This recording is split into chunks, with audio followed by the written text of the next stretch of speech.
Hi guys, it's Sarah from Liller Rose 9314, and today we are discussing Crazy Ex-Girlfriend Season 1, Episode 4, which is titled, I'm Going on a Date with Josh's Friend, which, yes, she does go on a date with Greg, which I'm very pissed off about, because I'll tell you in a minute why this episode pissed me off in a number of ways, but also made me love it in a lot of ways, because I did love this episode. The music was really good in this episode, not like the other episode before it, but this one had really good songs, and I really just want to play them over again because they're really good. But Rebecca, I don't know if I like Rebecca right now or she drives me crazy. Honestly, it's like, grr. I totally I don't know what to think. So, let's get started on that. On this note, as you can see, I had a lot of talking points in my notes, so let's get started. So, we open up, and her neighbor is with her psychology class. Well, it's in her psychology class, and doing the study of Rebecca, and for whatever reason, Rebecca is like sleeping on a shark. And I'm just over here like, why is she sleeping with a shark? But then I remember that her party was last episode, so I was just over here like, huh, okay, well, that makes sense, I guess.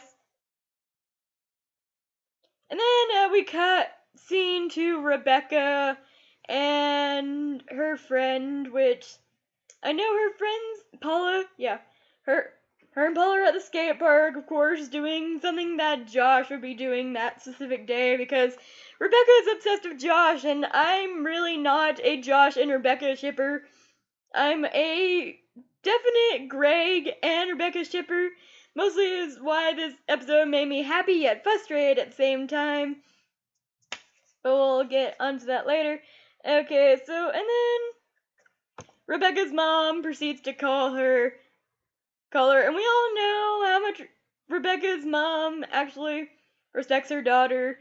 Like, I really don't like Rebecca's mom at this moment, but I guess we'll see her. I'm guessing she'll come into play sometime in Crazy Ex-Girlfriend, some place. Hopefully she comes in, because why would they keep on bringing up their mother if her mother wouldn't, like, fly in for an episode and tell her daughter why the hell she's doing wrong in this thing.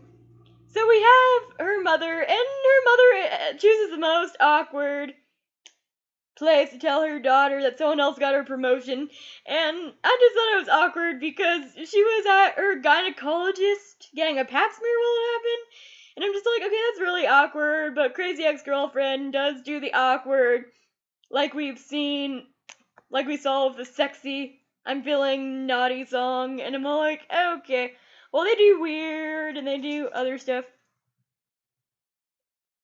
And then I still love Heather. Heather's pretty awesome. I don't know why I shout out to Heather. Oh, yeah. And then Heather, Rebecca's neighbor, encourages her to sign up for Tinder. And she meets this guy at this bar, and let's see.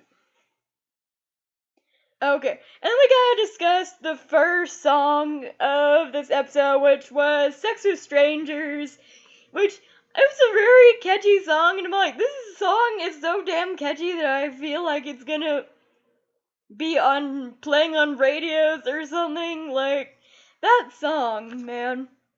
Still. So, she sings the whole, Sex with Strangers song.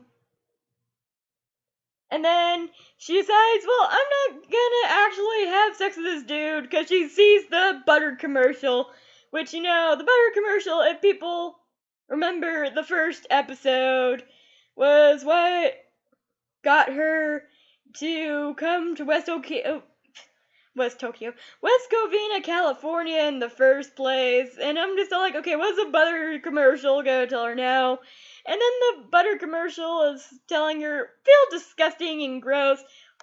You're probably making the wrong decisions and you need to make a healthier lifestyle choice. So Rebecca kicks a stranger out of her house and decides, hey, I'm gonna make better life choices. So she's quote unquote making better life choices. She comes into work with this nasty green ass stuff that I could only explain as a kale smoothie or something. I have nothing against vegans. I would never be a vegan. So that's definitely a no for me. But I love the scene wherever Paula grabs the donut and goes, eat the donut. Trust me, eat the donut. And she tries to stick the donut in her mouth, and Rebecca goes, no, I will not eat the donut. So I'm just all like, oh my god, every girl on a diet ever. So then we get to the bar scene, other bar scene where Craig works, and Craig, this little boy, I can't remember what his name was, actually, was all like, okay, so I asked this girl out, so now you have to ask Rebecca out, because he's telling Greg, well, you like Rebecca, but you haven't asked her out yet, so you should ask her out, and may I say, it was the cutest asking out scene ever, even though, it got interrupted by a song. I do love that he got a little nervous while asking Rebecca out. Like I said, I love Craig. Rebecca right now is really making me angry for reasons.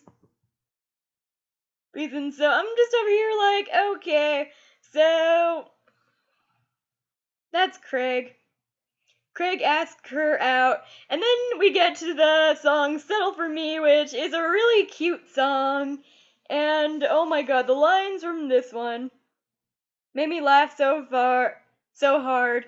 One of the lines in the song that made me laugh so hard was, if he's your broken condom, I'll be your plan B, and I'm just all like, oh my god, why am I not gonna be surprised if that's gonna be the pickup line? A pickup line now for guys who feel like they're the second choice of girls, like, hey baby, if he's your broken condom, I'll be your plan B. Like, can anyone see that becoming like a world-renowned pickup line nowadays? I could see that happening. So that line just right there made me love this song so much. I don't know which song I like more, Settle For Me or the Sexy Getting Ready song, because I love both of them, so. And may I say, the guy who plays Craig's voice is amazing, and I love Craig's voice. Not sure how I feel about Josh's voice, because we did get to hear Josh sing in the third episode, but I'm just over here like, well, I'm just over here like, I love Greg's voice. I love it more than Josh's. And so far, I love Josh's love interest more than I like. Not Josh. I fucking hate. Sorry. I love Josh, but I don't love him for Rebecca. I love Greg more for Rebecca. So I'm shipping those two. So then we go to Rebecca and Josh, because Josh is trying to get a job at Aloha Tech. So he goes to Rebecca for advice on how to fill out an application, because he's having trouble with his essay part. And then she has this treadmill desk, which it was really outlandish and out there. But, it's crazy ex-girlfriend. If weird, obscene stuff wasn't happening, I wouldn't be watching the show. So Rebecca asked Josh if there is any reason why she shouldn't go out with Greg, which I'm just so annoyed at. I'm just all like, please do not ask Josh to make your decisions for you.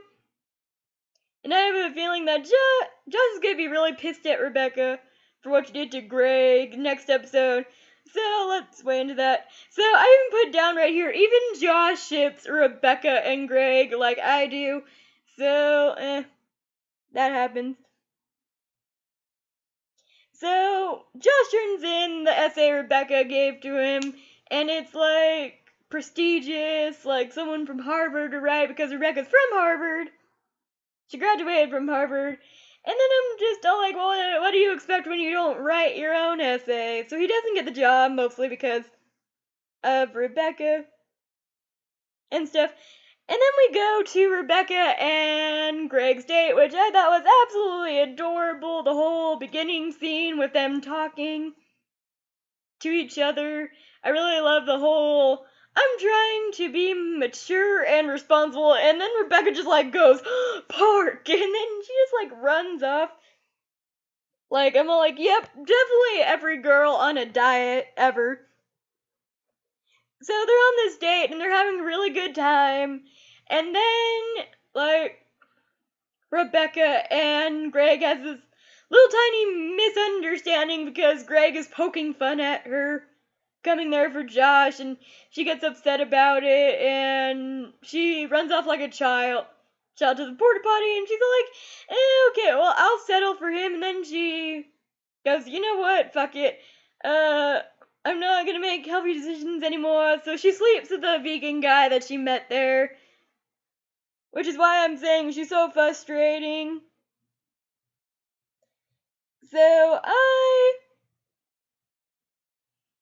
So we cut scene to her having sex with that one guy, and then, like, she tosses him out on his ass, like, okay, dude, this is just sex, whatever. And then my poor Craig comes, and he's all like, I love the scene between him and Rebecca, like, Rebecca's all going, like, I'm not an adult yet, I don't make good decisions for myself. And I'm all like, you know what? She does have a standard point, as we all feel that way when we're in our 20s, like, we're not making decisions that are good for us. So this episode was really powerful, and then Greg is just all like, being Greg, and I don't blame him for telling her that when he looks at her, all he could see is what could have been their date. So I feel sorry for Greg, and I really don't blame him for things to go say next week. So Rebecca's all checking her Instagram later. She sees that Josh. Actually, let's talk about the neighbor first, because her neighbor comes to comfort her a little bit, and then goes. But then she's surfing the web on her Instagram earlier the next morning, sees that Josh is miserable in his dad's radiology lab, and then she goes to Aloha, says, if you don't hire Josh, you're an idiot because Josh loves you, and you're the luckiest store in the world if you don't appreciate that. And yeah, that's a sweet scene, but for me, I don't like the pairing of Josh and Rebecca. Yeah, I could see why people do, but I don't ship them. Like, I bro OTP them. Like, I'm kind of like Josh on that aspect. I would totally like bro OTP this dude. So we cut scene to the whole her eating the donut with Paula, which is pretty funny. But then we cut scene to her neighbor saying, well, her neighbor's in her psychology class, and she goes, well, Rebecca's a person, she's not a subject, so I don't really want to do this anymore. Yeah, I don't think she fits into a certain quota, which I was happy about, so I liked that. So that was that. What do you guys think of Crazy Ex-Girlfriend? Who do you ship? Do you ship Rebecca with Greg, or like me, or do you ship Rebecca with Josh? Because I'm more of a Rebecca and Greg shipper, mostly because Greg actually wants her, and I feel so bad for him. If he doesn't get Rebecca in the end, I at least want him to end up with a girl who could actually like him enough to, because he's a really sweet guy. guy, and I'm just like, yay. But next week is not looking good for Greg and Rebecca because Greg is calling Rebecca an awful person, which I don't blame him for. Yeah, I don't really blame Greg for being upset with Rebecca. I would be pissed off too. It's all like, okay, well, I really like you. This guy is just pretty much, blowing you off every chance he gets and only calls you when he needs something, and you're gonna choose him over Greg. Okay, whatever. But I can see why he's upset. So this next episode, I'm excited to see what Greg will do. I really want Greg and Rebecca to be together, but if not, I really just want him with someone. Valencia did make an appearance in this one except in photos, but I'm glad she's actually loosening onto her whole, well, I'm gonna not let my boyfriend see his friend thing because a lot of boys don't like that. So I'm glad she's doing that and trusting her boyfriend, which she should, because honestly, I don't think he's really into Rebecca. He's just a bro OTP. So, that's it for this review, guys. I will see you next Monday for another crazy ex-girlfriend review. Alright, bye.